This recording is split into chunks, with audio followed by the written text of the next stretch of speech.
Job news and educational একাডেমিতে তোমাদের প্রত্যেককেই স্বাগতম জানাই। আজকের এই ভিডিওটা খুবই গুরুত্বপূর্ণ হতে চলেছে। এই ভিডিওতে দুটো বিষয় নিয়ে আলোচনা করব। টেট ইন্টারভিউ ভ্যাকেন্সি, যেটা সবথেকে বেশি তোমাদের প্রশ্ন। আর একটা প্রশ্ন হচ্ছে স্যার, ওবিসি মামলার শুনানি কবে হবে এবং কি হতে পারে, এই নিয়ে বিস্তারিত আলোচনা করব। শেষ পর্যন্ত দেখো। তোমরা যারা এখন পর্যন্ত আমাদের অফিসিয়াল টেলিগ্রামে যুক্ত হওনি, অবশ্যই টেলিগ্রামে যুক্ত হয়ে যাও। এই ডেসক্রিপশন বক্সে এবং কমেন্ট বক্সে তোমরা পেয়ে যাবে।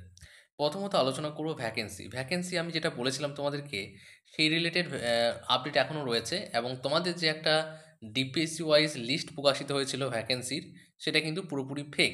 এটা কারো একটা মাধ্যমে হাতে তৈরি করা হয়েছিল টাইপিং করে, এবং সেটাকে ছড়ানো হচ্ছিল, কিন্তু আসলে ওটা একটা ফেক। সেটা আমি আগেও বলেছি, সেই জন্য তোমরা দেখবে ওই রিলেটেড ভিডিও দেওয়া হয়নি। ওইটা পুরোপুরি ফেক। তোমাদের ভ্যাকেন্সি কিন্তু আছে, অনেক আছে। শুধু তোমাদেরকে একটু উদ্যোগ নিতে হবে। সেই জন্য জানুয়ারির 2 তারিখে তোমাদের একটা কর্মসূচি রয়েছে। সেই কর্মসূচিতে তোমরা কিন্তু যোগদান করতে পারো। আর ভ্যাকেন্সি তোমাদের এক্সপেক্ট করতে পারো ওই 18-20 মতো। এর বেশি এক্সপেক্ট আপাতত এখন করা যাবে না। এবার তোমাদের যদি একটু উদ্যোগ বেশি হয়, তাহলে কিন্তু ভ্যাকেন্সি ইনক্রিজ হতে পারে। ভ্যাকেন্সি যথেষ্ট রয়েছে। চারিদিকে নিউজ দেখে তোমরা কিন্তু এটা ভাববে না যে ভ্যাকেন্সি নেই। ভ্যাকেন্সি কিন্তু ভালো রয়েছে। চারিদিকে নিউজের মাধ্যমে এমন করা হচ্ছে যাতে তোমাদের ভ্যাকেন্সিটা যেটা কম, সেটাই তোমাদের মাথার মধ্যে ঢুকে যায়, কিন্তু আসলে তা কিন্তু নয়। ভ্যাকেন্সি কিন্তু ভালো রয়েছে। বেশ, এরপরে 7ই জানুয়ারিতে ওবিসি মামলার একটা ভালো ফলাফল তোমরা পেয়ে যাবে। সেই দিনই তোমাদের পরিষ্কার হয়ে যাবে যে কি হতে চলেছে। হচ্ছে কপিল সিব্বল, যিনি এই বিষয়টা বলছেন যে রিলিজনের ভিত্তিতে এইটা করা হয়নি। এখানে কিন্তু আরও অনেক কিছু দেখা হয়েছে। হ্যাঁ, এবং তিনি এখানে অনেক কিছু বক্তব্য তুলে ধরেছেন, সে কিছু পয়েন্টও তুলে ধরেছেন। এবং অন্যদিকে যেটা অপোজিশন রয়েছে, সেখানে বলা হয়েছে যে না, এটা পুরোপুরি ভালোভাবে সার্ভে করা হয়নি। ইনকাম, ল্যান্ড হোল্ডিং ঠিকঠাকভাবে এগুলোকে ফলো করা হয়নি।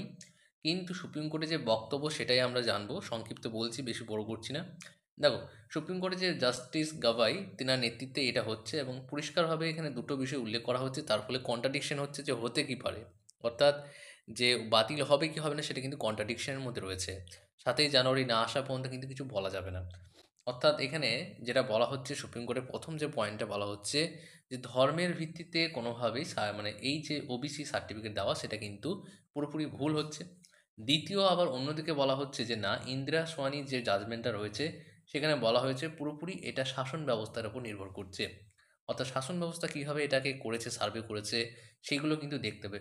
অর্থাৎ এখানে কিন্তু শাসন ব্যবস্থার ওপর মানে নির্ভর করবে, সেটা কিন্তু এখানে বলা হচ্ছে। অর্থাৎ বলা হয়েছে যে কলকাতা হাইকোর্ট যে ওবিসি সার্টিফিকেটগুলো বাতিল করে দিল উইদাউট এনি নোটিফিকেশন, স্টেট গভর্নমেন্টকে কোনো নোটিফিকেশন না দিয়ে, কোনো কিছু না বলে, সেটাও কিন্তু ঠিক হয়নি। অর্থাৎ একদিকে সুপ্রিম কোর্টে বলছে যে ওবিসি সার্টিফিকেট যেটা বাতিল করা হয়েছে ধর্মভিত্তিক, সেটা ঠিক নয়।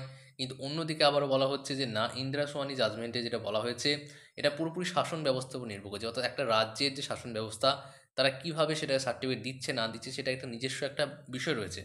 সেই জন্য সুপ্রিম কোর্ট রাজ্যের কাছ থেকে জানতে চেয়েছে কীভাবে তারা সার্ভে করেছে, অর্থাৎ কীভাবে তারা এই সার্টিফিকেটগুলো প্রদান করেছে, সেগুলো জানতে চেয়েছে। সেটা 7ই জানুয়ারিতে রাজ্য সরকার তাদের যে বিষয়গুলো, সেগুলো সুপ্রিম কোর্টে পেশ করবে। অর্থাৎ এখানে কন্ট্রাডিকশন রয়েছে। এবং অন্যদিকে বারে বারে কিন্তু যে বিষয়টা উঠে আসছে, যে 12 লক্ষ ছাত্রছাত্রীর যে ভবিষ্যৎ, সেটা কিন্তু নির্ভর করছে ওবিসির ওপর। অনেক পরীক্ষা আটকে রয়েছে, অনেক এছাড়া অনেক জায়গায় ভর্তির বিষয়েও কিন্তু আটকে রয়েছে।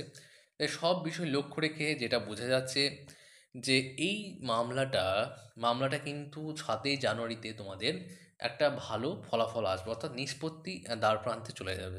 তাই তোমরা 7ই জানুয়ারি পর্যন্ত অপেক্ষা করো। আর যে ভ্যাকেন্সি তোমরা যেটা দেখতে পাচ্ছ, চারিদিকে যে লিস্টটা তোমরা দেখতে পাচ্ছ, সেটা পুরোপুরি ফেক। ওই লিস্টগুলো দেখে কিন্তু তোমরা কখনো এটা ভাববে না যে 12,000 13,000 এরকম ভ্যাকেন্সি থাকবে, তার বেশি থাকবে। ঠিক আছে? এছাড়া তোমরা যদি চাও যে প্রাইমারি ইন্টারভিউ ব্যাচে ভর্তি হতে চাও, তাহলে হতে পারো। এছাড়া তোমরা যদি বই প্রকাশ করতে চাও অথবা জার্নালে পাবলিশ করতে চাও নিজেদের রিসার্চ পেপার, তাহলে সেটা করতে পারো, কোনো সমস্যা নেই। বেশ, তোমাদেরকে বলার ছিল। আর 2রা জানুয়ারিতে তোমাদের একটা কর্মসূচি রয়েছে। সেই কর্মসূচিতে তোমরা কিন্তু যোগদান করতে পারো, এবং অবশ্যই যুক্ত থাকো আমাদের চ্যানেলের সঙ্গে। সাবস্ক্রাইব বাটনে ক্লিক করে সাবস্ক্রাইব করে পাশে বেল আইকন প্রেস করে অল নোটিফিকেশন অন রাখো। যখনই ভিডিও আপলোড করো, তোমরা সেই নোটিফিকেশনটা পেয়ে যাবে।